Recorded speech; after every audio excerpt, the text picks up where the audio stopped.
Я приветствую вас, дорогие друзья, уважаемые гости и подписчики моего канала. Всем большое спасибо, что следите за прямыми эфирами, подключаетесь, настраиваетесь на нашу волну в 26-м году. В эти, уже догорающие, хотя еще как сказать догорающие, прям полыхающие новогодние праздники. Юлия Латынина в прямом эфире. Юлия, приветствую вас. Здрасте. Будем надеяться, что на этот раз слышно будет хорошо. Нет, слышно великолепно, слышно нормально, все в порядке. И видно тоже. Многие и слышали, и видели во Львове, около Львова, что произошло прошлой ночью. Это мы тоже обсудим. Также, конечно, обсудим, как это повлияет вообще на переговоры. И Трампа во всей красе, который уже и глаз положил не только на Гренландию, а и на Мексику, да, собственно, со своими военными притязаниями, и который ищет, рыщет по водам Карибского моря за новыми и новыми танкерами. Все это прямо сейчас, друзья. Подписывайтесь на Латынину, подписывайтесь на Шелеста. Не забудьте поставить лайк. И всех, конечно же, с новогодними праздниками, с наступившим Новым годом, Рождеством наступившим и грядущими праздниками, Старым Новым годом, Крещением. В общем, спасибо большое, что этим нескучным январем мы наслаждаемся вместе. Как наслаждаемся? С тревогой, конечно, это делаем. QR-код, который возле меня, возможность написать, чего на экране хотите, и канал поддержать. Вопросы для финальной части принимаются в сообществе YouTube абсолютно открыто, заблаговременно можно оставить, как уже сделали достаточно многие. И в закрытом клубе зрителей Шелеста в телеграм-канале. Все ссылки есть, все в описании, все как всегда, поэтому милости прошу. Чат трансляции тоже подключим, но в самом конце. Сейчас вопросы не пишите, они просто улетят и не поймаешь. Голосование останется, и в конце подведем итог. Голосование такое. Судя по тому, как начался год, война Украины и России сейчас чья? Варианты. Трампа, Байдена, Путина, Зеленского. Я специально разбил эти варианты на 4, да, выбрать можно только один, поэтому, пожалуйста, сделайте это. Мы, конечно же, подведем в конце итоги. Юлия, что думаете? А чья это сейчас война в Украине?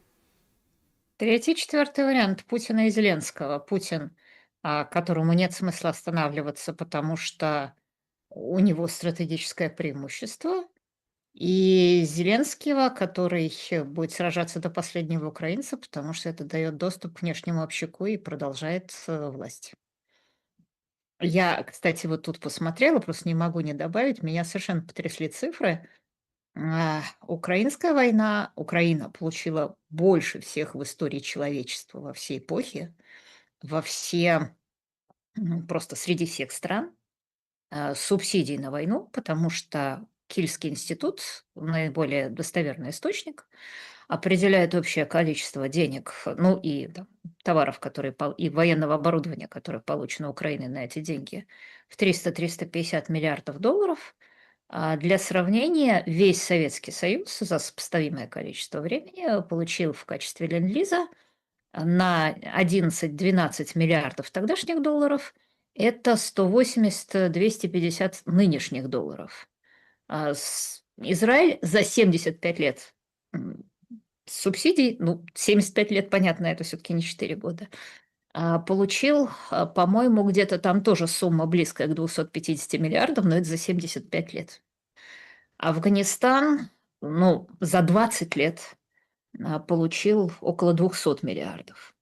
То есть каждый раз, когда украинские власти говорят, что нам не додали, оно, может, и не додали, но это, может быть, мы обсудим, почему не додали. Да, если бы еще томагавки дали, то, веселее бы воевалось.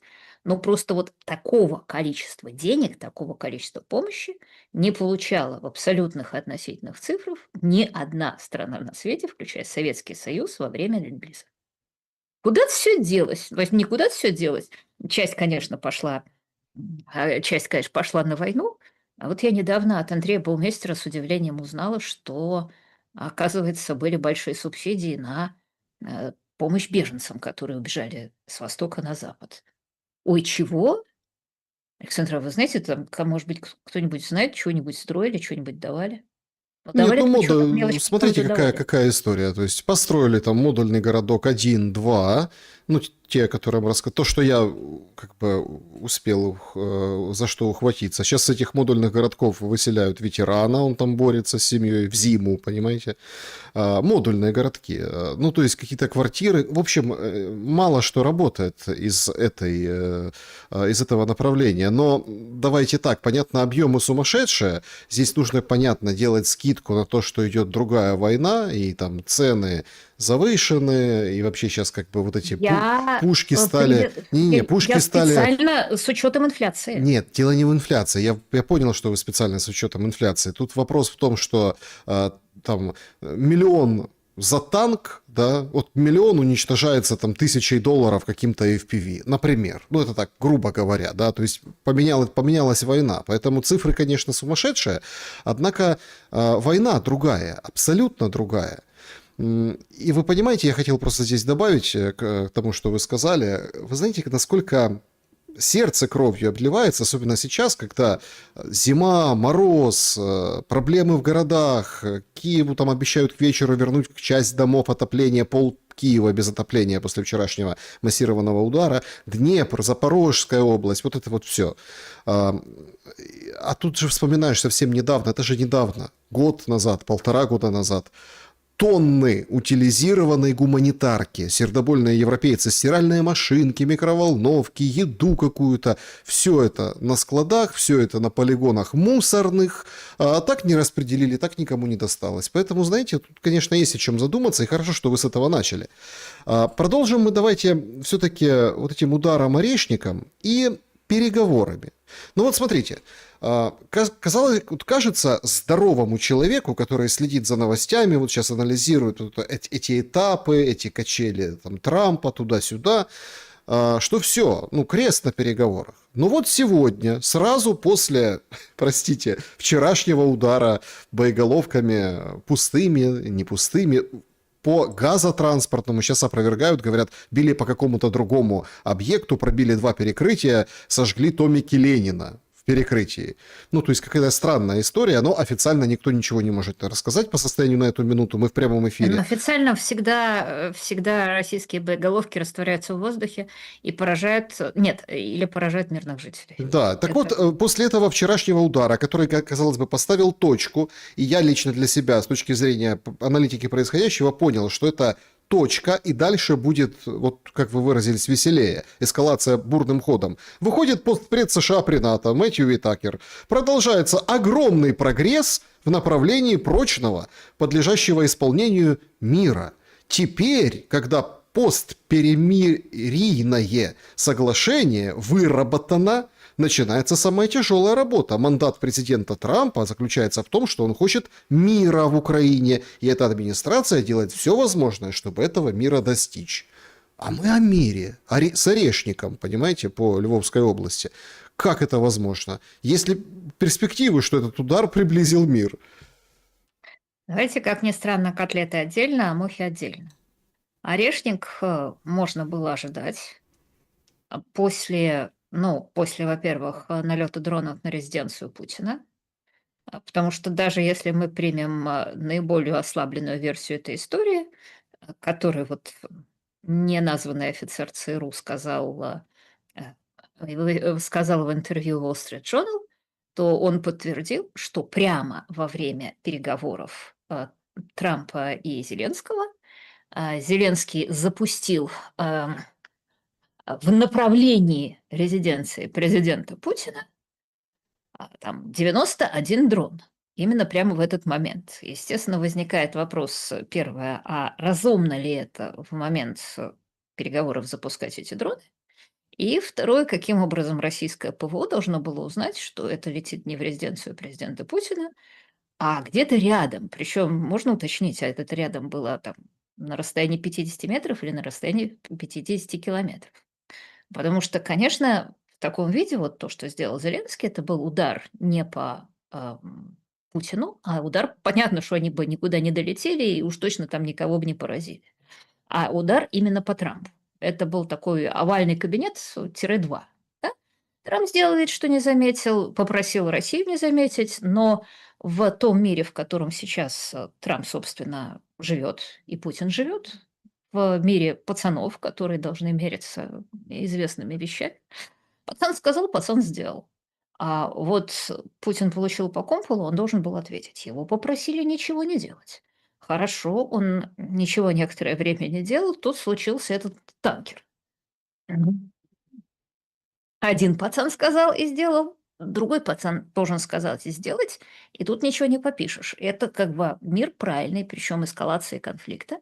Причем обратите внимание, что эта эскалация, она строится по очень правильным принципам. Вот в теории эскалации конфликта есть такая идея, что если вы правильно эскалируете конфликт, у вас всегда должен быть в запасе следующий ход, если ваш визави ответит. Вот орешник – это такой хороший кот, вроде не ядерка, но вроде и не беспилотник. То есть как бы по сравнению там, с беспилотниками на резиденцию, удар, сокрушительный удар по газовому хранилищу, которое крупнейшее в Украине, как я понимаю, крупнейшее в Европе, это, ну, типа, мы действительно, мы, может, и не такие крутые пацаны, как вот те, которые Каракас за 10 минут берут, но вот типа вот у нас тоже такая крутая толстая штука, да, вот соответствующей формы, смотрите, какая она, значит, красивая. Ну, вроде как не по газовому хранилищу, Юлия. Ну, ну, по крайней мере, вот с украинской стороны говорят, куда-то били, куда не скажем, но газовая инфраструктура пострадала, ну, там, ударной волной. То есть там били рядом с резиденцией президента Путина, а тут били рядом с газовым хранилищем. Ну, вот как-то так получилось. Ну, слушайте, да, вот рядом с президенцией Путина, рядом с резиденцией Путина, рядом с газовое хранилище, и тут вот у меня как бы две очень разные наблюдения, мне кажется, важные. Одно чисто техническое, если вы посмотрите, куда каждый раз прилетает орешник, он прилетает по каким-то гигантским объектам, которые, как правило, советского происхождения, потому что других гигантских объектов ну, кроме как советского происхождения, понятное дело, в Украине нет. Один раз это был Южмаш, причем обратите внимание, что, конечно, чертежи всех этих объектов лежат в Москве в полной целостности и сохранности. Возможно, Путин бы и хотел нанести удар по каким-то другим гигантским объектам, которые были бы, скажем, украинского происхождения, но их просто не имеется. Их за 34 года независимости не выстроили. И вот, собственно, как я понимаю, как раз именно это значит, что, скорее всего, у Орешника не очень хорошая система прицеливания. И кроме того, ну, его странно тратить как какую-то мухобойку, потому что это действительно штука, которая, если она пролетает глубоко в землю, там, кстати, как правило, эти объекты еще находятся глубоко в земле, да, она такой бункер-пенетратор, то она, по идее, должна принести какой-то нечеловеческий, невосполнимый ущерб. Но я бы вот что, вот чего меня действительно просто на самом деле рвет. Значит, смотрите, в ходе этой войны Россия наносит удары по объектам, которые составляли абсолютную гордость инженерного строительного искусства Советского Союза, исторической России. В одном случае Южмаш, который делал абсолютно потрясающие ракеты. В другом случае, ну хорошо, не будем обсуждать, где это прилетело рядом с газохранилищем, но западные источники, как я понимаю, говорят о поражении газохранилища. Это гигантский объект, это чудо инженерного искусства, советского инженерного искусства, законченный в 1983 году. И вот две части бывшей империи гробят друг другу технологии, инфраструктуру, достижения инженерной мысли, а там сбоку подплясывают всякие, знаете, деколонизаторы, которые говорят, да-да-да, это здорово, и на радость кому? На радость кому? И давайте задумаемся, что мы же думали, что после распада Советского Союза придет счастье. А за это время на территории Украины не было выстроено ни одного инженерного объекта, который там, можно сравнить по мощи, по достижениям, просто чисто техническим достижениям и с Южмашем, и с этим газохранилищем. И все это происходит под радостный визг национал-деколонизаторов, которые рассказывают, а вот знаете, зато на русском в Украине гомо сапиенсы больше не говорят. Вот ради чего это происходит? Из-за чего это происходит?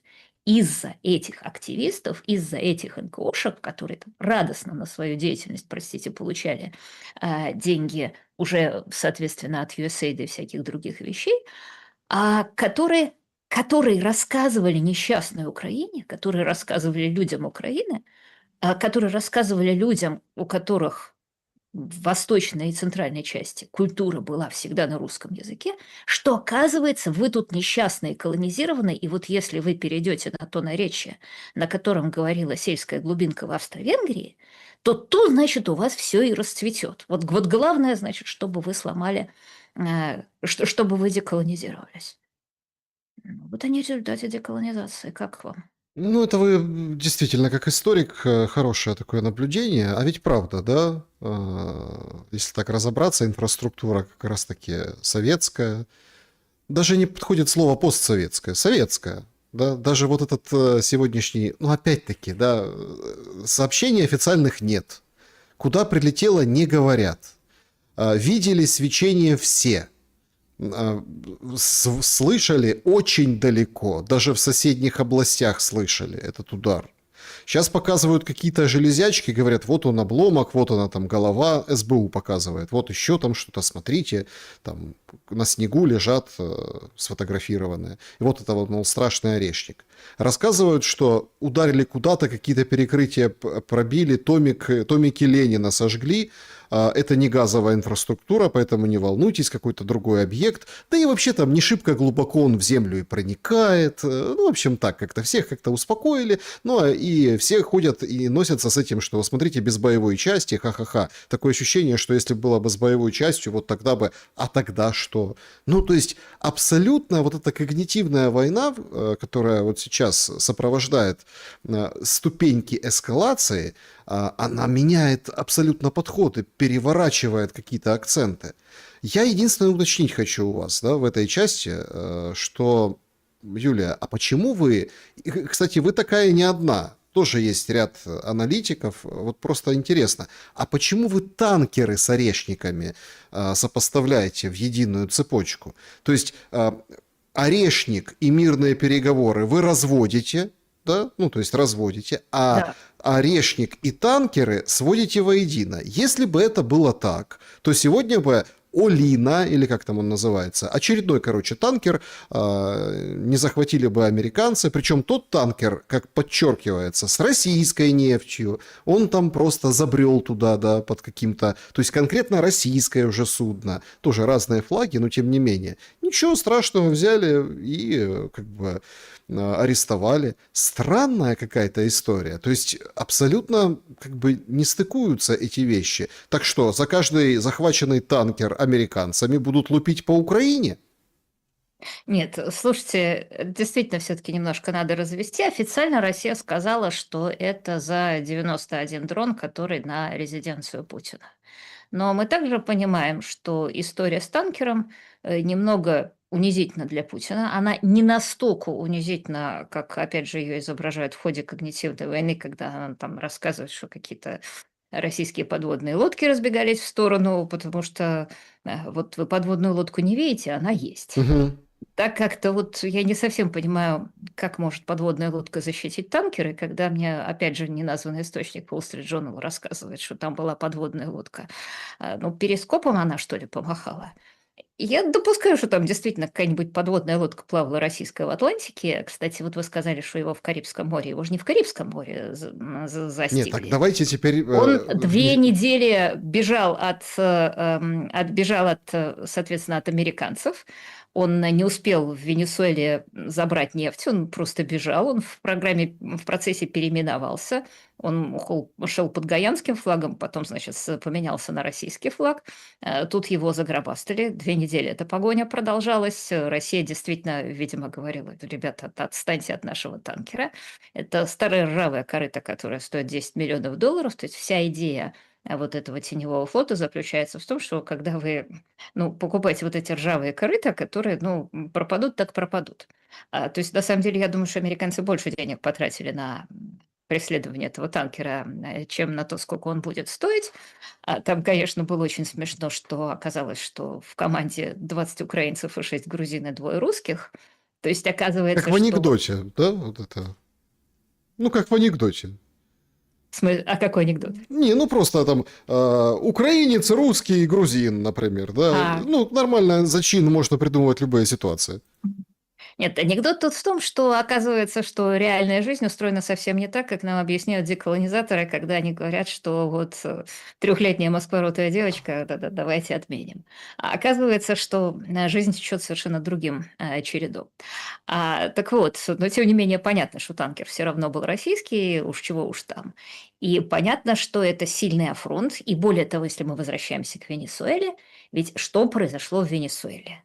А в Беспредел. Не, Венесуэле? Нет, если бы произошел беспредел в Венесуэле, то беспредел творит Путин и в Украине. Потому что, знаете, вот давайте все как бы одной линейкой. Есть страна под названием Венесуэла, которая жила вот в этом новом мировом порядке, который нам последние 30 лет хотели устроить, в котором нету права сильного, но есть право слабого. И в которой слабый может делать все, что хочет, и, значит, ссать кому угодно, простите, в лицо, а сильный ему ничего за это не сделает. И есть Венесуэла, которая сначала грохнула свою экономику, а потом надо же, ну, как-то это объяснять. Значит, тогда виноваты Соединенные Штаты. Раз у нас нет товаров, магазинов, и раз у нас 7,5 миллионов человек убежало из страны, виноваты во всем Соединенные Штаты. Соответственно, ты ищешь кого-то, на кого можно опереться. В качестве такого, кого можно опереться, возникает в качестве внешнего костыля Китай и Россия. Прежде всего Китай, кстати, гораздо больше, чем Россия. Ну, ты не являешься, конечно, будучи венесуэльским президентом, в полном виде марионеткой России и Китая, ты, наоборот, достаточно самостоятельный человек. Но ты, делая гадости Соединенным Штатам и всячески безобразничая в их заднем дворе, считаешь, что ты в домике, и вот если что, тебя поддержат вот... Подождите, а какие гадости Венесуэла делала Соединенным Штатам? Ну, например, конфисковала имущество американских компаний, которые добывали нефть. Так, на А они минуточку. так хорошо жили венесуэльцы, при доминировании вот в этом периоде до, ну вот, понятно, да, Уго Чавес, который, по мавзолею которого стреляли, да, а потом это же водитель автобуса Мадуро, преемник Уго Чавеса, да, ну, то есть это так. Но, Да. подождите, а что, так прям хорошо было под американцами, точнее, под американскими корпорациями нефтяными, до Уго Чавеса и до того, как они решили все плюнуть и взять и строить, ну, типа, прообраз социализма? Было офигительно хорошо. Венесуэла, если я правильно сейчас помню, была третья по уровню ВВП на душу населения страна в западном полушарии. Если я не ошибаюсь, после США и Канады. Это была просто невероятно благополучная страна. Если вы посмотрите на графики, вот Венесуэла последние 2 десятка лет при Чавесе просто летела вниз, в то время как, например, Польша, которая стала строить простите, ради бога, капитализма, она просто вот летела наверх, как ракета. Подождите, а А, что тогда... подождите, а зачем тогда венесуэльскому народу нужен был Уго Чавес? потому что любой Потому что, народ, может, нет, может, не на графике смотрели, потому что добывали действительно, выкачивали с Венесуэлы много нефти, но народу ничего не доставалось, понимаете? И поэтому вот эта вот революция, ну, боливарианская, они так как бы именуют, величают себя, да, вот это вот все-таки, ну, исторически была с предпосылками. она была с предпосылками в виде всеобщего избирательного права. Потому что народу, во-первых, доставалось гораздо больше, чем сейчас, когда полки пустые и 7,5 миллионов человек сбежало из Венесуэлы. Во-вторых, что самое главное, Подожди, вот это В вот Каракасе прекрасно работают супермаркеты, замечательный город. Показывали этот Каракас на второй или третий день после кражи а семь с Мадуро. половиной миллионов человек откуда сбежало? И почему? 7,5 из Венесуэлы. Александр, тут, понимаете, вот самое главное сейчас я договорю. А вот эта драгоценная мысль, которую совсем недавно высказал российский экономист Дмитрий Некрасов, когда он сказал, что все эти истории про национальные элиты и освобождение от колонизаторов, они не просто сильно переоценены, они на самом деле вот никогда так не жили, хорошо, условно говоря, страны Африки, как когда был колониализм. Никогда так хорошо не жил Ближний Восток, Ну, как во времена, естественно, императора Адриана и как когда был колониализм. Потому что то, чем занимается так называемая национальная элита, которая приходит и говорит, мы тут, значит, против империи, мы тут против кровавых колонизаторов, мы тут против транснациональных корпораций и так далее, они устраивают такое свинство и такой страч, и такую экспроприацию национального богатства в свою пользу, которую далеко даже не все колонизаторы иногда устраивали. И в этом смысле как раз вот я говорю, что в чем параллель истории Венесуэлы и истории Украины. Вот у Трампа в заднем дворе устроили Подождите, это. не-не-не, Не, стойте, стойте. Александр, дайте. Давай, подождите, давайте разведем эту сейчас историю, потому что, во-первых, чтобы было просто, ну, не было неясности, да, по поводу танкера, их 3 захватили российских по состоянию на сейчас, 3, сегодня еще один.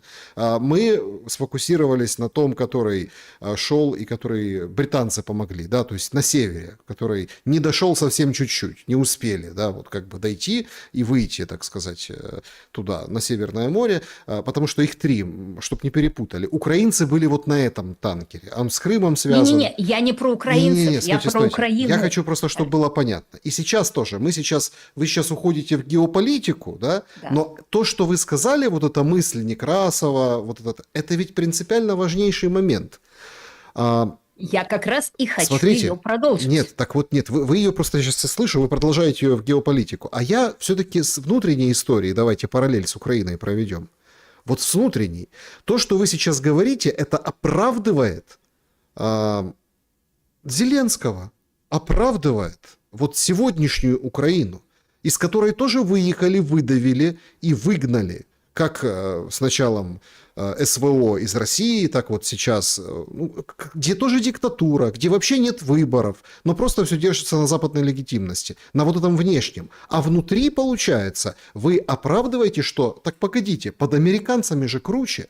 Давайте в Кировоградской области литиевый рудник отдадим, а давайте там еще что-то, а давайте вот так. Классно, сегодня же, когда сегодня? 16 числа уже можно иностранцам землю покупать. Это же становится, понимаете, это теория, мысль, которую вы высказали, да, что пускай лучше кто-то другой, чем свои, потому что свои не нажрутся и разворуют, а вот при чужих будет хорошо, и ВВП, и графики классные. Нет, вот тут Александр, параллель совпала. Нет, вы меня не поняли. Тогда я, значит, постараюсь объяснить с самого начала.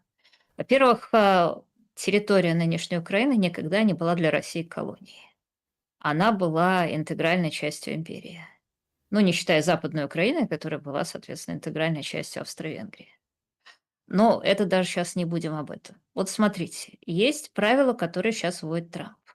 Он говорит, что больше никаких фокусов в моем заднем дворе. Есть сфера влияния Америки, и я безобразие там устраивать не позволю.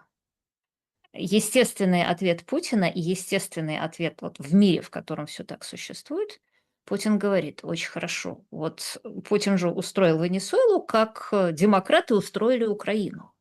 Это такое же, ну, конечно, гораздо менее серьезное оружие против США геополитическое.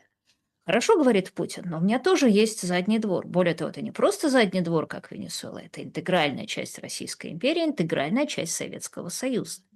Вы, благодаря мягкой силе, устроили в ней вот весь этот позор, всю эту деколонизацию. Вы посадили ее на внешний общак.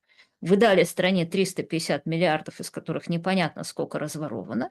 Ну, президент, который сидит в этой стране, не хочет прекращать войну, во-первых, потому что он остается у власти. Кстати, вы там что-то про демократию говорили. А во-вторых, потому что внешний общак, и, кстати, вы этих золотых унитазов в упор не видите. Это у вас все тоже, значит, проходит по ведомству демократии.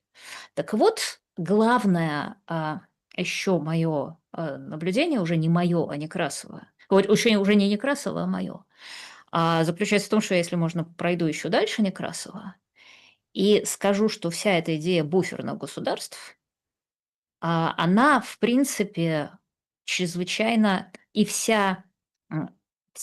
она, в принципе, чрезвычайно чревата, потому что когда у вас есть буферное государство, которое, с одной стороны, от вас зависит, а с другой стороны, вы всегда можете сказать, я не я, корова не моя, это не часть моей территории, я за это не отвечаю, то вы всегда используете его как промокашку.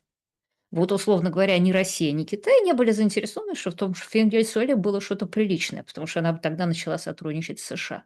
Точно так же и демократы американские, и европейцы не заинтересованы в том, чтобы в Украине было что-то приличное.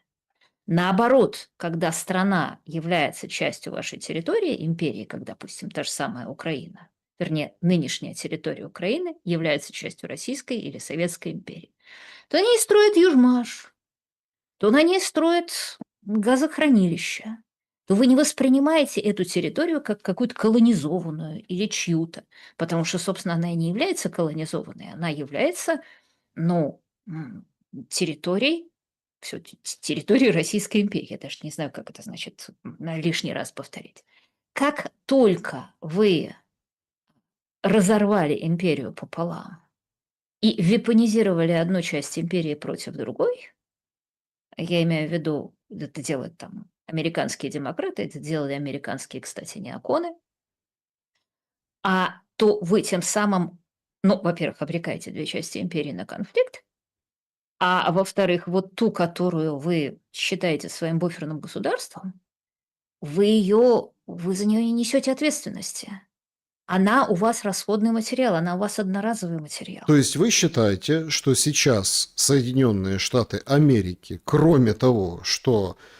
Ну это как, тоже какой-то интересный момент. Давайте мы тебя ограбим, но мы будем нести за тебя ответственность. Они заберут нефть, но теперь рай будет на земле в Венесуэле. Вы правда считаете, что американцы, у Трампа это на уме? Вы понимаете, эта логика сродни вот этому Зеленскому, который высказался недавно о том, что Трамп сделает зарплату среднюю в Украине в 3 раза выше. Спит и думает. Вот Трамп, вот прямо, да, я просто вижу, как Трамп ночью спит, потом встает, потом играет в гольф. Его спрашивает Венс: слушай, Дональд, о чем ты думаешь? Спрашивает старина Венс. Слушай, старина Венс, я думаю о том, как повысить зарплату украинцам, отвечает Трамп. Видимо, за счет моих избирателей. Смотрите, это главная проблема Трампа. И главная проблема нашего мира, по крайней мере, с 1818 года, с западного мира, что колонизация больше не принята. На самом деле, что-нибудь нормальное в Венесуэле можно было бы сделать только если бы Соединенные Штаты просто тупо аннексировали эту страну и сделали бы ее 51-м штатом. Этого никогда не произойдет, потому что, во-первых, это даже для Трампа too much. Ну, посмотрим, Да получится ли у него с ладно. Гренландией. Да ладно, с Гренландией он так и хочет. Подожди, что значит Нет, too much? сейчас я вам объясню, почему too much. Во-вторых, потому что если аннексировать Венесуэлу, то жителям Венесуэлы придется дать право голоса. А если им дать право голоса, то в отличие от жителей Гренландии, которых там раз-два и обчелся, они все проголосуют за нового Уго Чавеса, то есть за Хиллари Клинтон или за Храна Мамдани. И, Так же, соответственно, подождите, так же хорошо будет. То есть вы тогда, вы понимаете, в чем дело? Вот почему у нас вот этот конфликт, вы от него уходите, но он же принципиально важный. Получается, народ– это стадо, стадо нельзя давать выбирать пастуха. да, потому что как только стадо выбирает пастуха, там еще хуже. Народ – это стадо, баранов, но среди баранов есть козлы, активисты. Вот знаете, я не могу не похвастаться своим древнееврейским. Вот в иврите, в древнем иврите, поскольку ребята были скотоводами, у них было два разных слова для козла, который просто козел, и козел предводитель стада. Козел это «эс», множественное число изим, а козел предводитель стада это «атут». Кстати, нынешнее слово в иврите «атит» – будущее, это от этого. И оттуда мы в том числе называли вождя. Так что если вам кого-то хочется назвать козлом, какого-нибудь вождя, можете сделать это на древнем иврите и сказать, что имели в виду козла предводителя стада. Вот, можете назвать его оттуда и сослаться на пророка Исаю. Лучше на YouTube-канал Юлии Латыниной. Да, и Да, этот прямой эфир, да. да. Так вот, и вот козлы-активисты. А как только у вас возникает, с одной стороны, общество всеобщего благоденствия, где ну, просто реально можно жить почти на халяву, а с другой стороны, всеобщее избирательное право, то у вас есть огромное количество избирателей, которые будут голосовать за халяву. И огромное количество активистов, которые не будут нести ответственность за последствия своих действий, будет за все хорошее против всего плохого. И вот там, например, там эти активисты будут деколонизовать не обязательно Украину, они еще и Россию хотят деколонизовать. А они там Англию хотят деколонизовать. Представляете, вот я не знаю, там, если говорить об Англии, вдруг возникает какое-то такое движение активистов, которые говорят, ну, слушайте, вот тут Англия, ее в свое время колонизовали норманы, а нам обязательно надо избавиться от их страшного влияния. Вот тут есть в Дербишире или в Йоркшире парочка деревушек, которые еще в XIX веке говорили на правильном англосаксонском наречии, и мы, значит, должны Шекспира отменить, Диккенса отменить, потому что это все люди, которые национал-предатели, которые писали на языке, связанном с Ну, Юлия, колонизаторами. ну а И кто этим будет заниматься? Кому нужна эта деревушка, когда там Александр, 72 школы, одни темненькие, без белого ученика и учителя. Не больше, не меньше, а все такие. И у них даже праздновали альтернативное Рождество. Ну, типа какие-то рюшечки, элементики, да, но они вот альтернативно, потому что они не христиане. Не только по цвету кожи они отличаются, а в принципе это уже другие британцы. Поэтому, мне кажется, на эти деревушечки, я понимаю, к чему вы ведете, но на деревушечки уже плевать. Вот так на работает деревушке абсолютно глобализм. плевать, потому что, да, деколонизаторы нашли себе новую игрушку, гораздо более сильную, чем деколонизация от норманов. Зачем им? Можно просто сразу деколонизацию от белых устроить. Кстати, обращу ваше внимание, что люди, которые празднуют альтернативное Рождество, они просто это делают реально, чтобы плюнуть белым и христианам в лицо, потому что если бы они хотели найти какой-то компромисс, они могли бы вспомнить, что пророк Иса в исламе уважаемый пророк, что его день рождения вполне можно праздновать. Более того, он вернется в конце дней, именно он будет на страшном суде. Так что поэтому каждый раз, когда вам, значит, говорят, что в моей исламской традиции вот елка притит или Рождество нельзя праздновать, гоните его в шею, он даже свой Коран не знает. А вот в этом конкретном случае. Пусть не затирает. Так, ну, вы совершенно правы, да, что как бы у ребят, зачем им деревушечка в Йоркшире, ну, просто я говорю, что это как бы всеобщая история, и это всеобщая история, связанная со всеобщим избирательным правом. И тот Уго Чавес, который потерпел поражение в свое время во время военного переворота, победил благодаря всеобщему избирательному праву точно так же, как в Нью-Йорке победил Захран Мамдани. Без всяких, я не знаю, там, советских денег. Да? Потому что это так устроено. И каждый раз, когда толпа приходит к власти, она, во-первых, находит вожака, ее, во-вторых, формируют активисты, а в-третьих, она начинает из себя изображать жертву обязательно, потому что жертве все позволено, и жертва всегда права. И она должна обязательно найти какого-нибудь врага, какого-нибудь или белого патриархального сексиста, или колонизатора. В общем, она должна объяснить, вернее, правитель, пришедший к власти благодаря этой толпе, должен объяснить, ребята, почему у вас все такое вокруг говно. И обязательно находится тот, кого надо раскулачить и так далее, или кого надо там, или кто был проклятым колонизатором. И абсолютно справедливо ваше замечание, что вот то, чего устроила толпа, активисты и Уго Чавеса за ним Мадуро из Венесуэлы, мы видим, что это не только из Венесуэлы будет устроено, мы видим, что это повторяется во всем западном мире. Просто Венесуэла и страны третьего мира были первые, а западный мир за этим следует.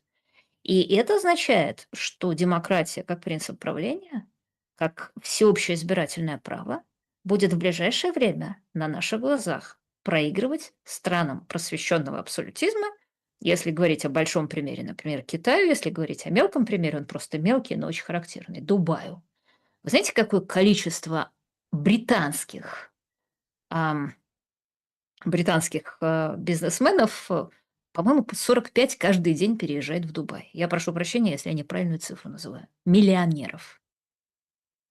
Ну и Дубай, между прочим, к вопросу об исламе. Да, потому что те люди, которые... И елка там прекрасно празднуется. И те люди, которые по улицам Лондона ходят и кричат, сейчас будем устанавливать шариат, им в Дубае голову оторвут. Ровно потому, что там просвещенный абсолютизм. ну, А потому что толпу там там деньги. гонят за шею. Ну, да, давайте А так вот. деньги там откуда появились? Ну, понятно откуда. От американцев и британцев. Как это? Нет, деньги там Англосаксов. появились от нефти, это во-первых. Англосаксов, Но да. этими деньгами правильно распорядились, потому что мы знаем кучу людей, которые эти деньги спускают в песок.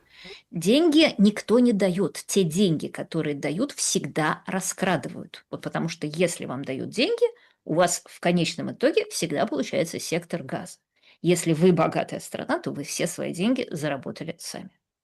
Смотрите, давайте вернемся к магистральному такому вопросу, и он прям очень важный. Ну, разобрались примерно, да, там орешник, танкер и так далее. Так а что с переговорами? Вот сейчас мы находимся в каком-то очень уникальном моменте между небом и землей, как говорится, и можем там пробыть очень и очень долго, планировать, да, то ли возвысимся туда, в стратосферу, то ли как бы непосредственно об землю ударимся. Что я имею в виду? Значит, сегодня к Шмыгалю, уходящему министру обороны, приехал Хилли, действующий министр обороны Британии.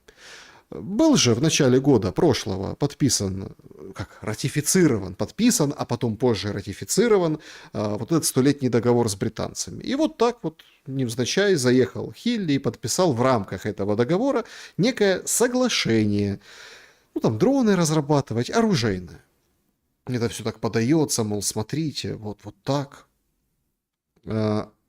Вчера Мерц какой-то сделал вообще просто неимоверное мерцание внутрь себя и сказал, мы подписывали, конечно, коммюнике, что мы после войны, ну, во-первых, это после войны, во-вторых, базы будем строить обязательно, если Россия разрешит.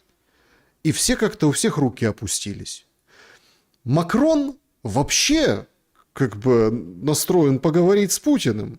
Ну, во-первых, соседка, подружка Мелани об этом говорит, пора Европе говорить с Путиным. А во-вторых, обмен произошел очень интересный, такой специфический. Баскетболиста на члена вот некоммерческой организации. Баскетболист российский, член некоммерческой организации французский. То есть у нас есть масса сигналов к тому, за последние буквально 2 суток, что что-то таки готовится. И условно Европа не будет... Сколько у нас было сигналов за последние 2 суток, неделю назад, 2 недели назад, полгода назад и год назад? Нет, ну погодите, получается, мы сейчас подходим к тому моменту, и моменту такому истины. Американцы открывают роток на Гренландию, да, которым там местных жителей купить фактически хотят. Говорит, каждому по 100 тысяч долларов предложим, и давай будешь, и американский паспорт. Вы представляете, 100 тысяч баксов и американский паспорт. Голосуй на референдуме. То есть Европа против, в штыках, как так можно, НАТО распадается, как же это наше содружество, как же мы вместе, партнерство. И такое ощущение, что Трамп этим шагом хочет как бы немножко Европу в чувство привести. А когда Европа приходит в чувство, она идет договариваться с Путиным. Понимаете? Не воевать, а договариваться. А Украина где? А Украина в стороне. Вы там фронтир сами по себе. Неужели вся ситуация политическая идет к тому, что Украину первая побежит и сольет Европа, а американцы останутся? Американцы-то уже слили Украину. Смотрите, Не, я имею в виду я сейчас... ресурсы возьмут и Трамп говорит, мы же должны компенсировать 350 миллиардов. Ну, первое, вы совершенно справедливо заметили, что Трамп сейчас очень обеспокоен Европой. Ну, а что тут замечать? Вот у него прямо это в стратегии национальной безопасности написано. В переводе на русский язык там написано, один из наших главных врагов это европейские бюрократы, потому что все глубокое государство, вся охреневшая вот эта вот транснациональная космополитическая бюрократия, все эти вопнутые ребята окопались именно там и пронизали там все метастазами. И, соответственно, на самом деле все, что делает Европа с Украиной, это, конечно, никоим образом не против Путина. Это вот как те самые дроны, которые летели на резиденцию Путина. Это, конечно, против Трампа. Это попытка торпедировать все мирные планы Трампа. и сделать из Украины такую штуку, в которой, с одной стороны, Трамп будет волочь у себя на закорках, а из этой штуки будет еще высовываться Зеленский и высовываться европейцы, и молотить Трампа кулаками за то, что он, во-первых, неправильно несет, во-вторых, недостаточно дает, и, в-третьих, вообще во всем виноват. Значит, я сейчас скажу по поводу мирного процесса, свою точку зрения, которая, между прочим, противоречит всему, что я слышу от инсайдеров. Потому что вот все, что я слышу от инсайдеров, я слышу: "Юль, ты не понимаешь, там все полным ходом идет, сейчас договорятся". И, я даже верю этим несчастным людям, что они так думают.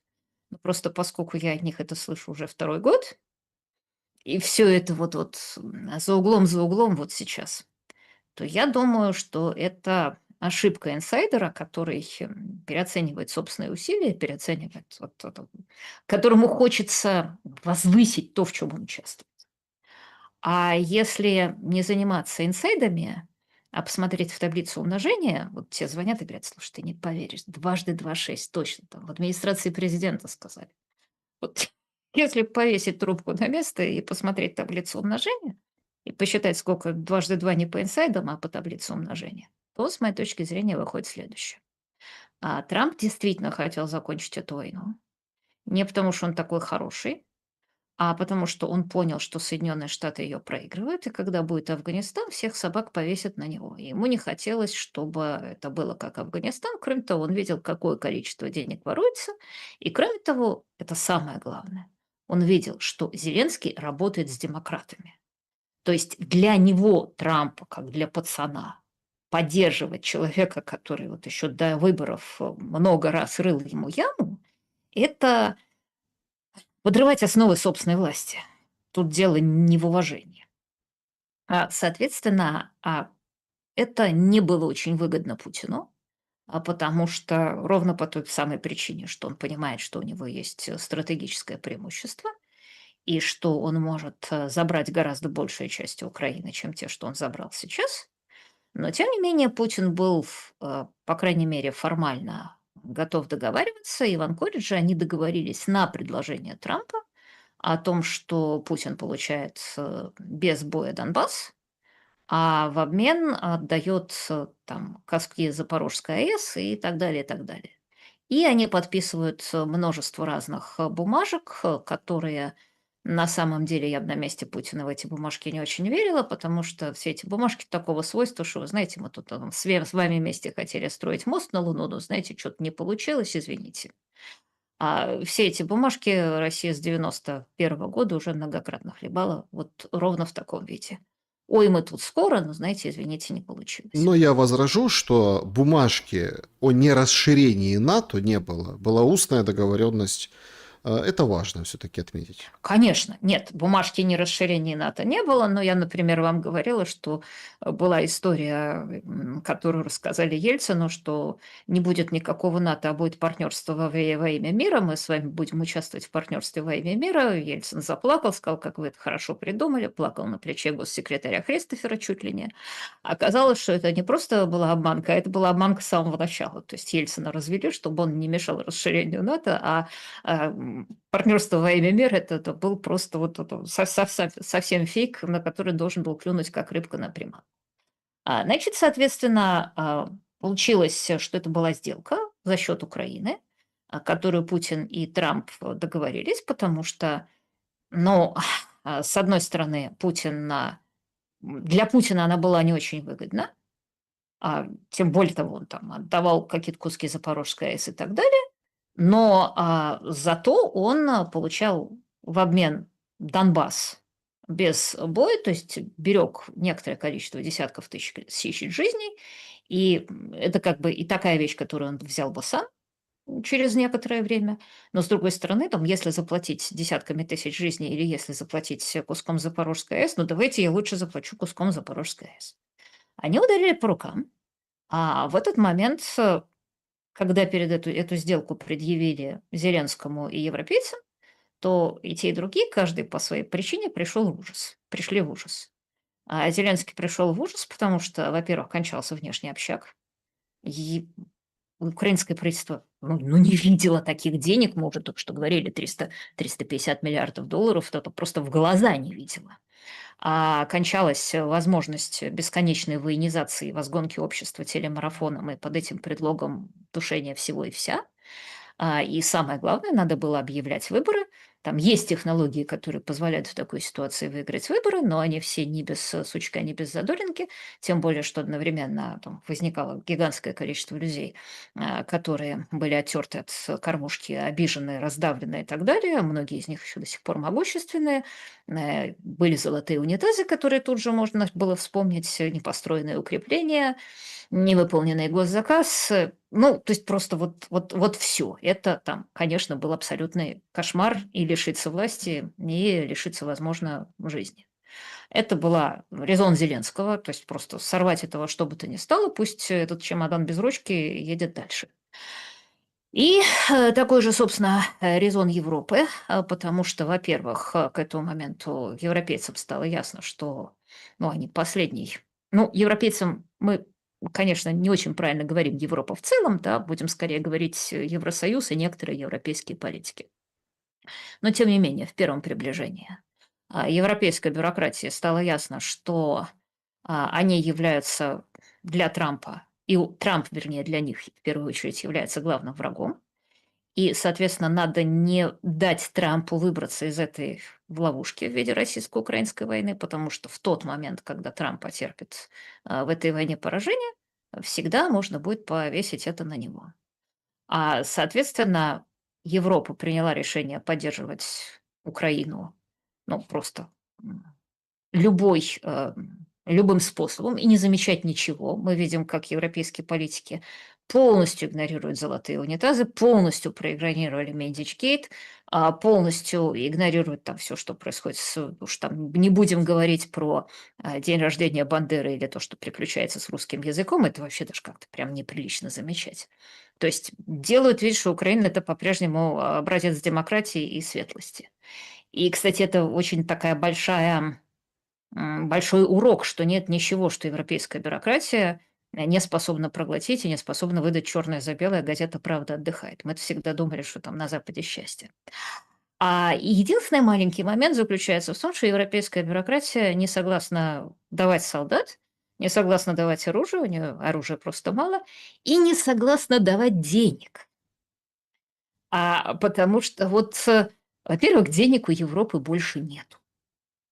И это вообще фантастический момент, потому что если мы вспомним, что еще 10 лет назад Европа дала Греции как с куста 260 миллиардов евро,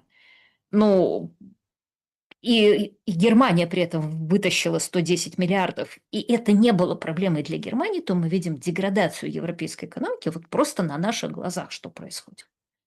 А денег реально нет.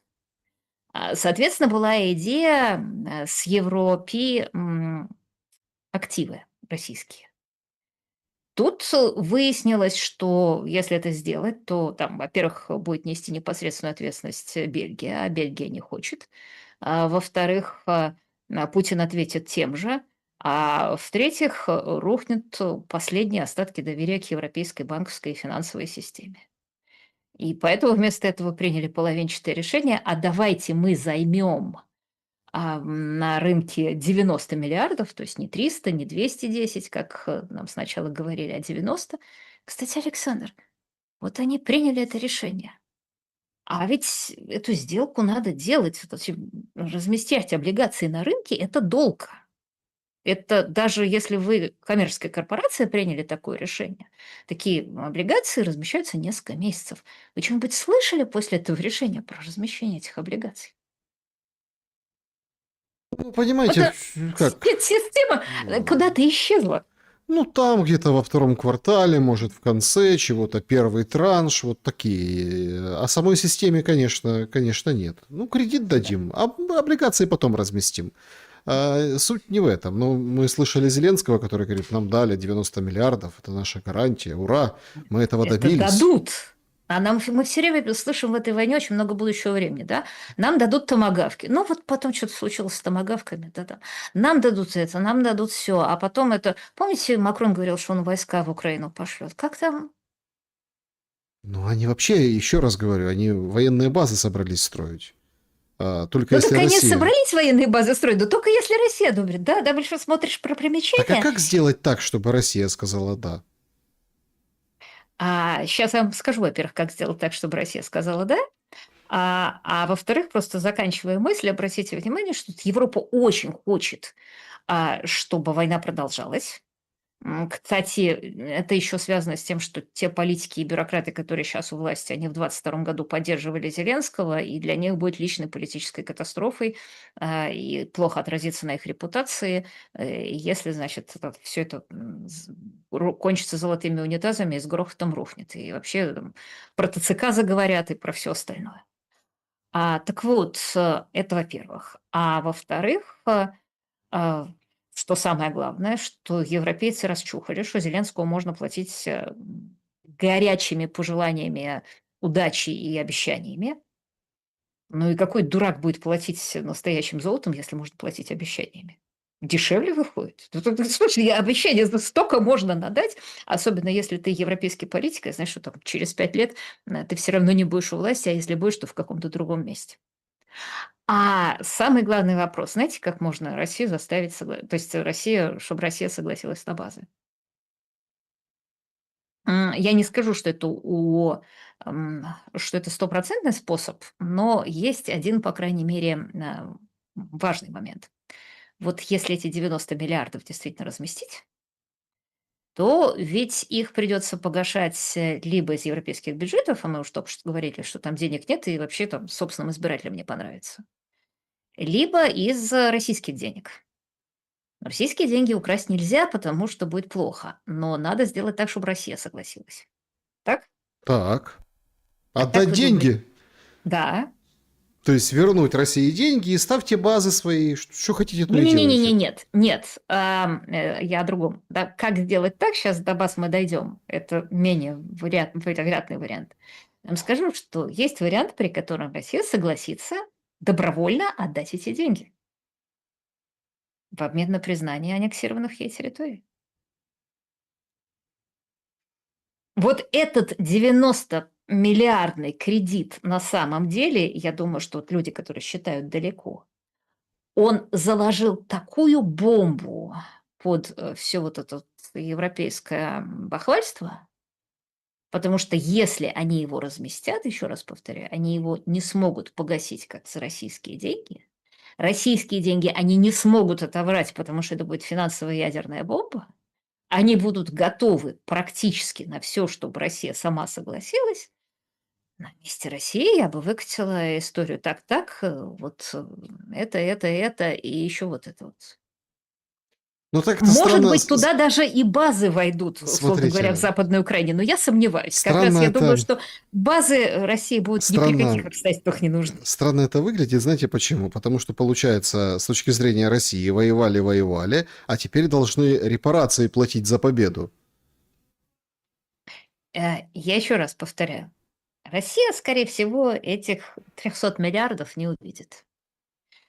Я вам скажу, это же очень, знаете, на что похоже? Помните, собственно, Северная война, да, вот когда Россия у Швеции сначала отвоевала Лифляндию, Исляндию, Курляндию, а потом она же их купила. То есть в ходе мира, соответственно, который был подписан, если я не ошибаюсь, в 1721, кажется, году, там просто за это время у Швеции были такие гигантские военные долги, что Россия заплатила, по-моему, около 2 миллионов ефимков за все это дело.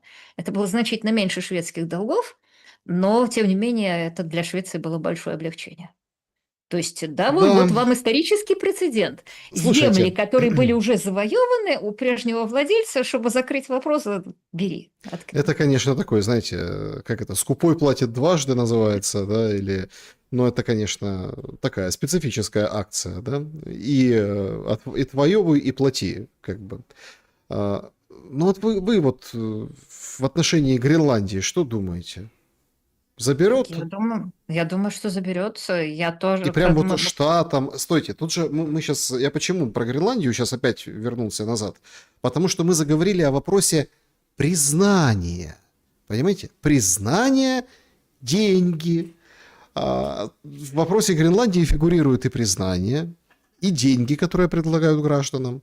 То есть, вообще, когда западная пресса, ну, понятно, они критикуют, это глобалистские структуры, говорят, что сейчас вообще обоє-рябое, что Трамп, что Путин, и Трамп пошел по пути Путина в своей политике, то, ну, прям Гренландия очень интересно выглядит. Гораздо более интересно даже, чем Венесуэла, там, Колумбия, когда быстренько пришел в чувство президент Колумбии, ну и другие там территории. Иран там тоже все по-другому, да, то есть там просто как бы дает понять Америка, что это мы там тоже, да, протесты у вас, но мы там и Старлинки, если чего, включим и так далее и тому подобное. А это прям вот конкретно о куске земли и о том, чтобы ее, эту землю, признали другие.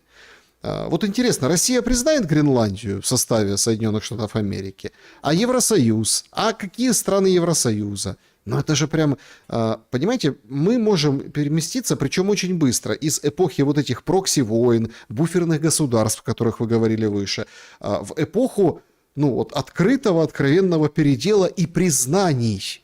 Признаний. Или не переместимся? Нет, смотрите, Гренландия – это на самом деле очень легкий пограничный кейс, который, с одной стороны, полностью вписывается в мою теорию, что возникает век новых империй, и что единственным способом нормального развития территории является ее аннексия и непосредственная инкорпорация в империю. А все остальное – это ну, просто издевательство и рубить кошки хвост по частям. Вот у меня опять кошка, которую мы не будем рубить хвост. Да, не трогай. Обратите внимание, что следует другая. Был кот Одиссея, а теперь кот Галстук. Так вот, но почему Гренландия – это очень легкий кейс? Потому что мы понимаем, как технически это можно сделать. Там очень небольшое количество людей. Сначала они полностью в рамках существующего международного права требуют независимости, голосуют на референдуме, получают независимость, после этого проходит второй референдум о вхождении в состав Соединенных Штатов. Комар носу не подточит, никто, там, никого невозможно упрекнуть в агрессии, и даже Дания там может сколько угодно кричать, и Советский Союз может, простите, Советский, это уже по Фрейду, и Европейский Союз может сколько угодно крякать, но ничего, там, самоопределение народов, всякое такое дело. Еще и про деколонизаторов вспомним, потому что бедные инуиты. Но обращаю ваше также внимание, что совершенно понятно, почему Трампу нужна Гренландия, потому что есть Северный морской путь, который, по мере того, как будет становиться теплее, будет становиться все привлекательней. Есть Арктика, где сейчас доминирует Россия, и, соответственно, Гренландия – это на самом деле вызов доминирования России в Арктике. Это абсолютно точный геополитический ход, когда Трамп и России, и Китаю, в основном, кстати, даже Китаю, но в данном случае скорее России, да, вот по доске расставляет шахматные фигуры, которые им напоминают, что США по-прежнему является самой главной сверхдержавой мира. Но одновременно, парадоксальным образом, нанося тактическое поражение Путину и Китаю, Трамп очень сильно легитимизирует их действия, что, с моей точки зрения, хорошо не потому, что я в данном случае за кого-то, а потому что вот мир, в котором мы жили последние 34 года, где право сильного, которое существовало тысячелетия, которое такое плохое, которое приводит к тому, что, значит, Римская империя рушится, сильный Аттила ее уничтожает и так далее, и так далее. Но вот все, что мы проходили в учебниках мировой истории, нам казалось это ужасно. Но вот за последние 30 лет нам показали право слабого. Когда ты у себя на территории, иногда побуждаемый, подталкиваемый к этому совсем безответственными людьми, даже неважно, получают они внешнее финансирование или нет, или у них просто тараканы в голове, разводишь говно, а потом тебе никто ничего не может сделать, потому что ты же суверенный. Да, И если с тобой что-то прилетает, то это типа агрессия. Оказалось, что право слабого уже право сильного. ну, знаете, это все относительно. Сила, слабость, все же тоже относительно. Поэтому как это, на любого крутого парня найдется любой, ну, другой крутой парень. Тут же тоже мы Нет, заходим в такую достаточно опасную игру. мы заходим в опасную Нет, игру, но можно если я мы очень... по-пацански, то можно как бы и ответить по-пацански, понимаете? Тут тоже такие моменты. А, ну, поэтому Трамп... Александр, можно я тут, значит, посвящу 5 минут философии истории, 5 это философии много, России? давайте к нашим зрителям уже обращаться. Это важный, значит, если можно, я страшное дело начну с Платона. Да, я понимаю. Ну, пацанский разговор, так Хотите, пацанский хотите, разговор. хотите, я Давайте могу начать, начнем с Платона. хотите, я могу начать с Древнего Египта. Но ладно, я начну все-таки с Платона, с диалога Тимей, вот с того самого, где упомянута незабвенная Атлантида, про которую сказано, что она погибла, потому что там жители ее зажрались в богатстве. В переводе на язык нынешней экономики, потому что она имела слишком высокий подушевой ВВП. И с точки зрения современного мира это как-то безумно звучит, но если государство процветало, то почему же оно погибло? Но дело в том, что то, что говорит Платон, действительно в течение тысячелетий, я бы сказала, даже до 1600 года, 1600 лет нашей, а, было действительно стандартным модус операнди существования государства. У вас было процветающее государство, там, не знаю, Древний Египет или Римская империя. Вокруг него были варвары. У этих варваров ничего не было, кроме железного меча. Им не было где головы преклонить, но рядом жили вот такие вот ленивые люди, которые не могли обороняться. И рано или поздно, значит, варвары все это государство с высоким ВВП просто множили на ноль. Просто вот в истории человечества эти империи рушились одна за другим, и даже человек по имени Ибн Хальдун, замечательный арабский историк, которого, кстати, очень любил покойный президент Рейган, как раз и говорил, что история арабских государств выглядит так, что, значит, сначала династия проста, соответственно, пока ее нравы просты, то налоги у государства низкие. Пока налоги у государства низкие, ремесла процветают, значит, экономика развивается. По мере того, как развивается экономика, утончаются вкусы правителей. По мере того, как утончаются вкусы правителей, увеличивается налог. Налоги увеличиваются, экономика начинает загибаться, а правители по-прежнему очень много хотят роскошного. Они повышают налоги, и это кончается приходом с гор новой династии варваров, которая проста, вкусы ее просты, налоги низкие. И вы знаете, вот эта вся история Ближнего Востока с момента завоевания арабами действительно полностью укладывается в эту картину очень хорошо, если посмотреть. Да, Так вот, не-не, Саша, это очень важно. смотрите, нет, Платон, Я конечно, не-не, нам друг, но истина дороже. Давайте. Платон нам друг. Теперь я возвращаюсь к самой главной истории, которая случилась с того момента, когда в Европе появились технологии и огнестрельное оружие. И когда оказалось, что процветание государства и его технологическая мощь является залогом победы над варварами, а не наоборот. Вот с этого момента началась экспансия Европы, которая диктовалась очень простой формулой. We have got the Maxim gun and they have not. У нас есть пулемет Максим, а у них нет. И тогда оказалось, что варвары варварами, но пусть идут под клочки по закоулочкам, и в битве прям Дурмане погибает, условно говоря, 10 тысяч сторонников Махдина, а если я не ошибаюсь, 18 английских солдат, которые, по-моему, даже не погибли, а может, были ранены. Ну, в общем, короче говоря, потому что в битве при Амдурмане были пулемет Максим. Это было первое широкомасштабное его применение. Вот. И это продолжалось до той поры, пока не пришли глобалисты, пока не пришли любители гуманности и сказали, ну да, конечно, у Запада, у технологий есть это самое технологическое преимущество, но ведь мы такие гуманные, и поэтому мы виноваты перед теми, у кого его нет. И вот Да, всю эту свою плюсы, которые были у технологических государств, 400 лет, они спустили в унитаз. ну, Трамп это смотрите. возрождает, Путин это возрождает. Ну, хорошо, да, это такое ваше мнение по поводу... Ну, мы же тоже можем посмотреть, насколько развиты технологии в Америке. Просто мы так, если будем... Понимаете, нет... Есть формула. Мы видели в Каракасе, извините. Что Я мы думаю, в видели в Кремле Караке? обзавидовались. Что мы видели в Каракасе? Предательство. Предательство мы видели в Каракасе, понимаете? В этом-то проблема. Ну, то Ну, есть... дело не только в предательстве, дело только и А в в том чем числе еще и в дело? Подождите, подавляющем так мы еще... технологическом В каком превосходстве. технологическом превосходстве? Ну, вот вы о чем говорите сейчас? Ну, эти вертолеты, как семечки, ну, как бы можно было перебить, которые летали над городом Каракас, понимаете? Как семечки. Не то, что там этими российскими, как Хексет прикалывался, типа издевался над Россией. Любыми ПВО, любыми можно было их перебить. Правда, там есть такая очень интересная деталь. Ну, опять, наверное, враги все клевещут, наверное, и ПСО внутриамериканское разгоняют. Все-таки один вертолет повредили, одного тяжело ранили.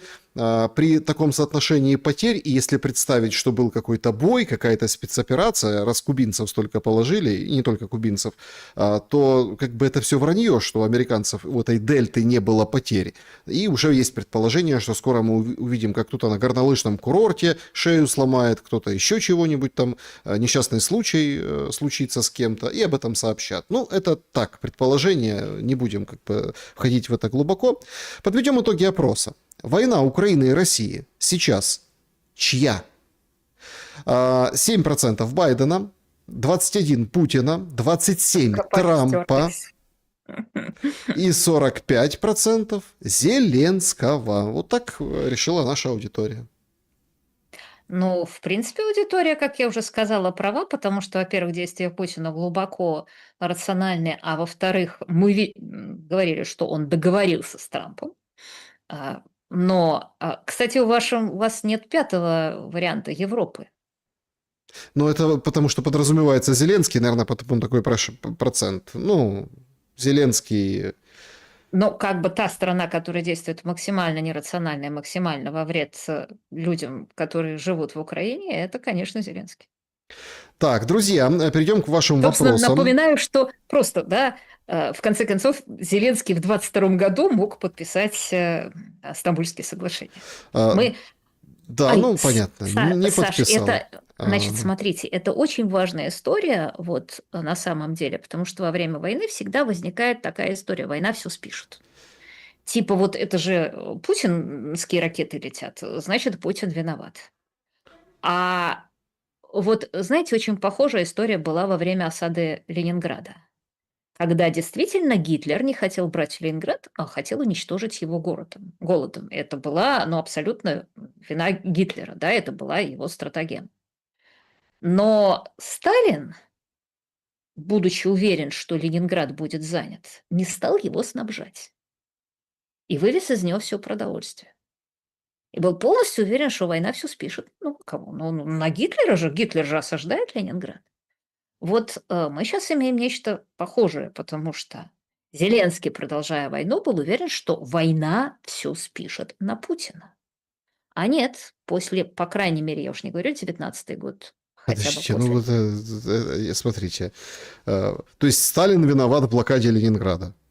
Сталин не виноват в том, что Гитлер хотел уничтожить Ленинград, но Сталин сознательно принял решение вывести из Ленинграда все продовольствие и не завозить продовольствие реальности вплоть до января, когда стало ясно, что Гитлер Ленинград собирается не брать, а заморить голодом. И вот те несколько страшных месяцев, когда Сталин принимал довольно большие усилия, кстати, кончившиеся бесплодно, да там по вывозу из Ленинграда тяжелого оборудования, которое он просто физически не смог вывести, потому что ну, там в ноябре по хлипким причалам невозможно было там вывести действительно оборудование, которое позволяло строить танки КВ. Вот эти несколько месяцев были для Ленинграда абсолютно роковыми. Да, слабак, конечно, Сталин, слабак. Вот продовольствие вывез, а тяжелое оборудование не вывез. Представляете? Ну, это так, в качестве ремарки. Напишите в комментариях, что думаете. Опять-таки, Продовольствие было вывезено еще в августе-сентябре. ну, правильно. Тяжелое А оборудование кто ж там, вывозили тоже, кто ж там но в просто блокаде находился, интересно? Кто? Ну, Вообще ж, наверное, да, и не оборонялись просто. Просто сидели в блокаде.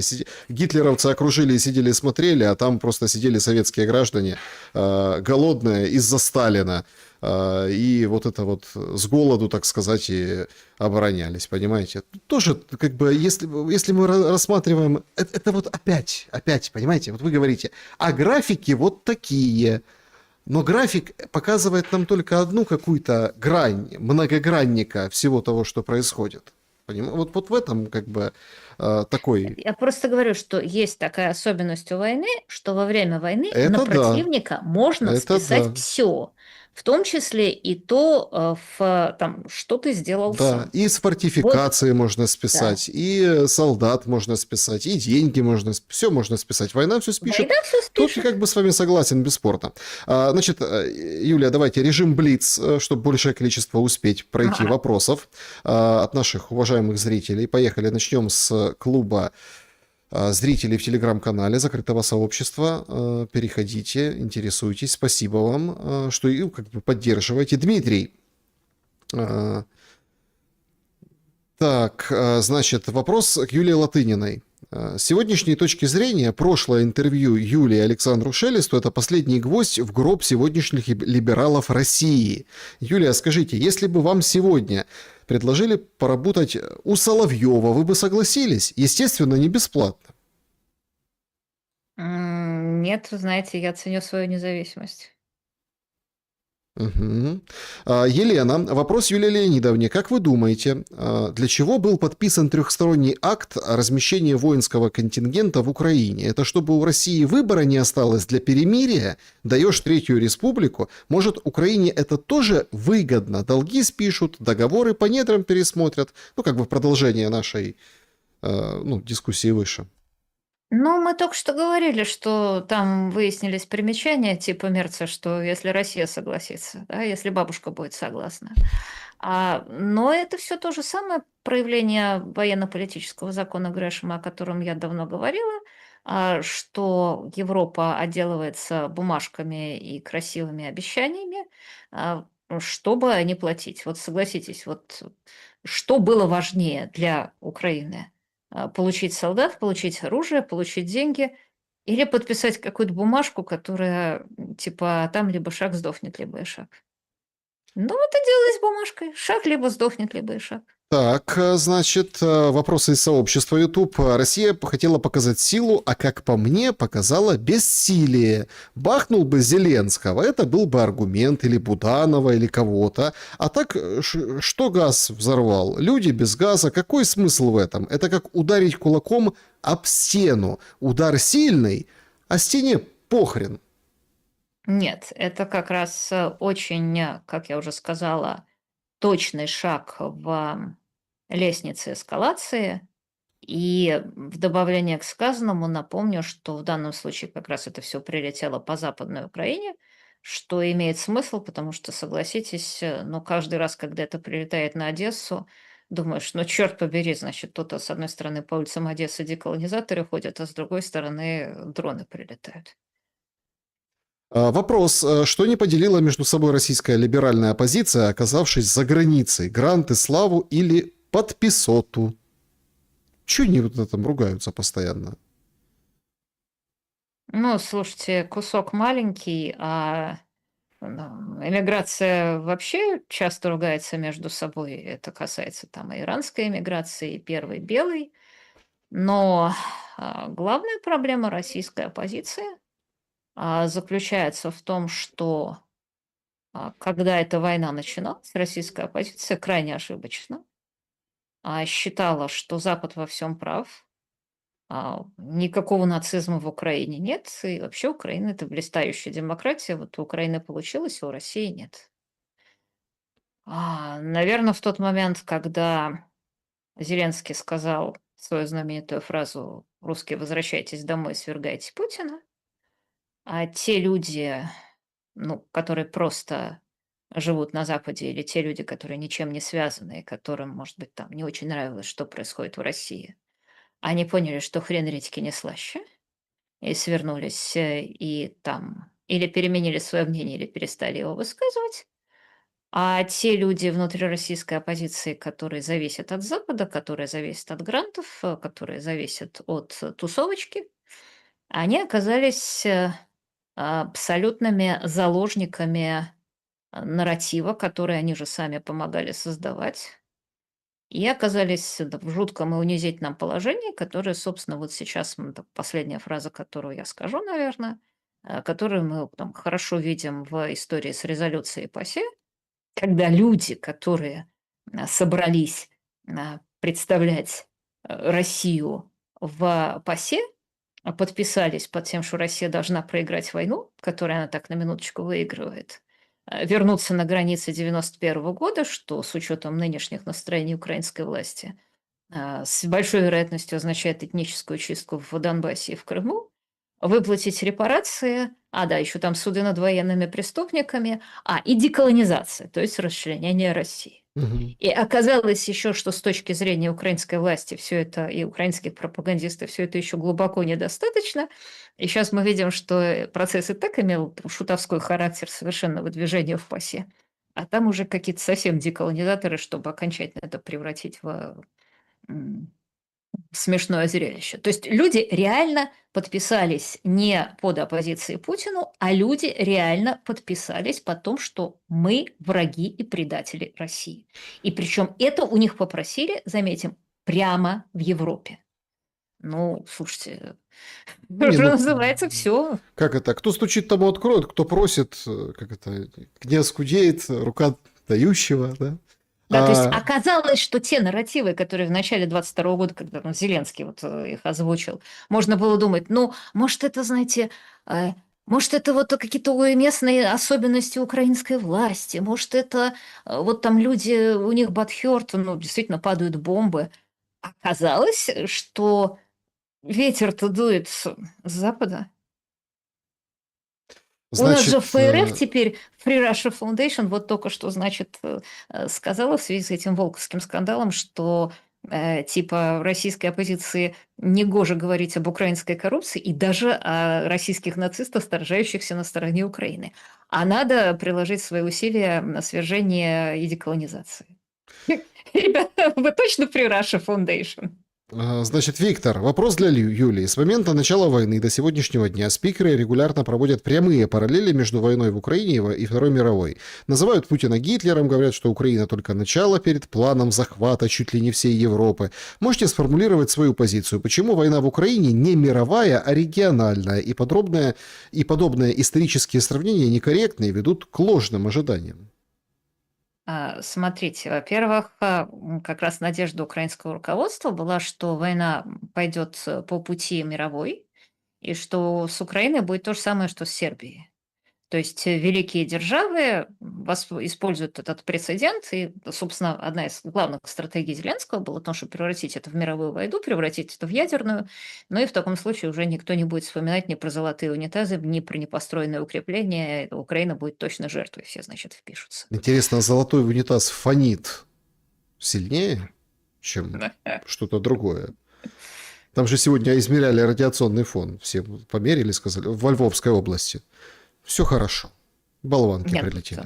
ну, естественно, болванки, да, кинетическая скорость этих, Нет, кинетической энергии этих сам факт, что болванок такая, что измеряли. Ну вот ну, опять, правильно понимаете, делали, конечно. ничего не пострадало, все было хорошо, но полыхало, и небо красное было непонятного такого лилового цвета очень долго. Значит, Это фактически давайте, кинетическая бомбардировка с орбиты. Вы представляете, что это такое? давайте про орешник вот еще там, я сразу объединю в один. Да-да-да, там же еще что-то было важное про, как бы, почему это... про Путина с Гитлером. Да. Смотрите, это, во-первых, любимая манера леваков, они всех, кто их не нравится, начиная от Илона Маска и так далее, сравнивают с Гитлером. А во-вторых, мне кажется, что в данном случае это сравнение им оказывает чрезвычайно плохую услугу, потому что они действительно не знают истории.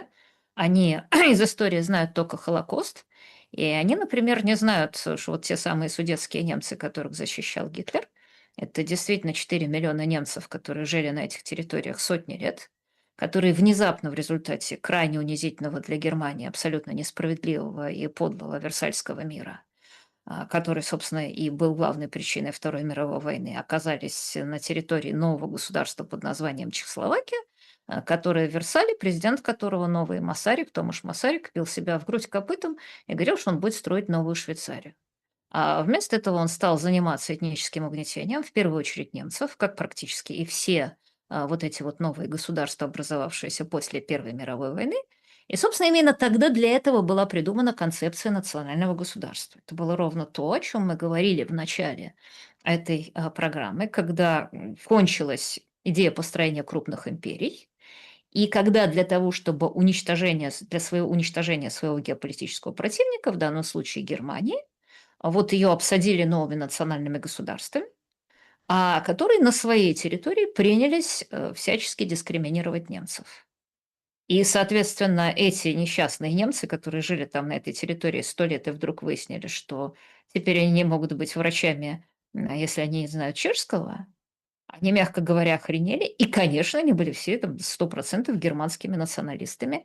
И если бы Чехословакия этим не занималась, ну, как бы история мира была другой. Так, Алфина задает вопрос. Добрый день, Юлия Леонидовна. Как думаете, почему из 28 моряков танкера отпустили только 2 граждан Российской Федерации? Остальных что, судить будут? Во-первых, я не знаю, но там что-то уже сказали, что 20 украинцев передадут, видимо, ТЦК.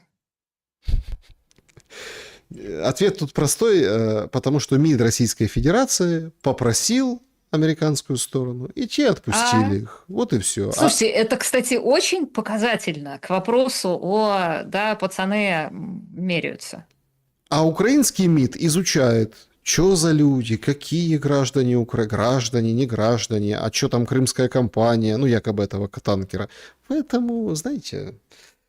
Вообще очень интересно, я не знала. Гаденький МИД украинский. И причем, знаете, мне нравится, как вот эти люди, которые там работают, ну или работают... Неправильного сорта граждане, москворотые, небось. Люди, которые работают языком по 5-й точке власти, да, продолжают это делать там сейчас. Ну, например, вот был удар по Киеву, да, мэр говорит... Пол Киева без тепла. К вечеру вроде начали там потихоньку куда-то включать, подавать.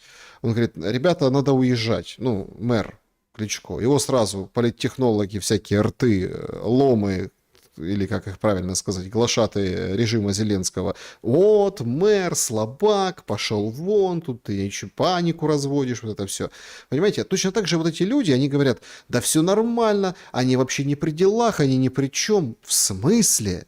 Это должно быть первое, что должен был заявить Зеленский Серьезно, по твои поводу... граждане, 20 человек. Кто-то их прихватил, да?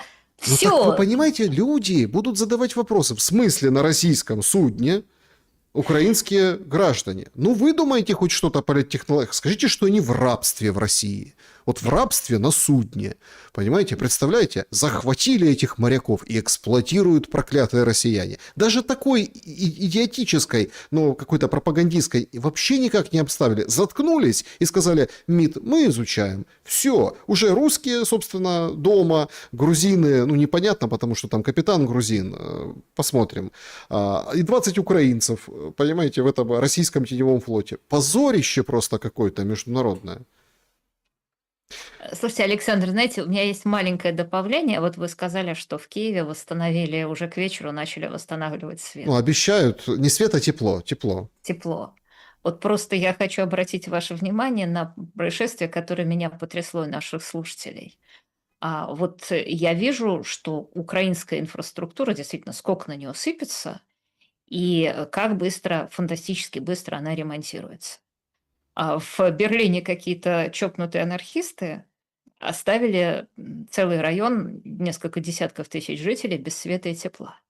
Так, во-первых, сначала туда проехала техника со словами, что у нас по воскресеньям ничего не может ездить, и без полицейского сопровождения ничего не может ездить.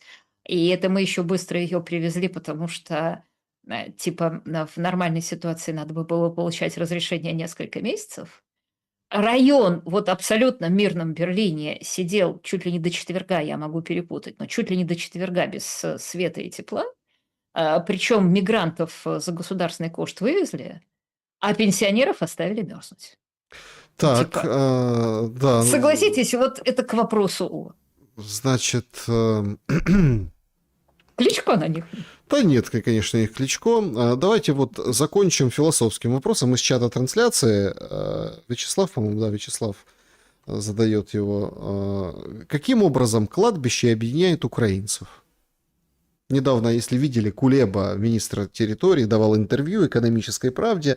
Ну, не знаю, если попадалось вам. Ну, короче, там он рассказывал про Изюм, а там же война близко, как они там все под землю, Харьков, вот это территории, как там кто работает с бюджетом. Короче, как стараются, да, стараются.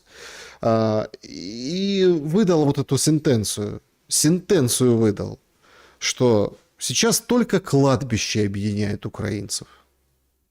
Слушайте, по-моему, это ужасная такая вот м, сентенция фрейдовского совершенно типа.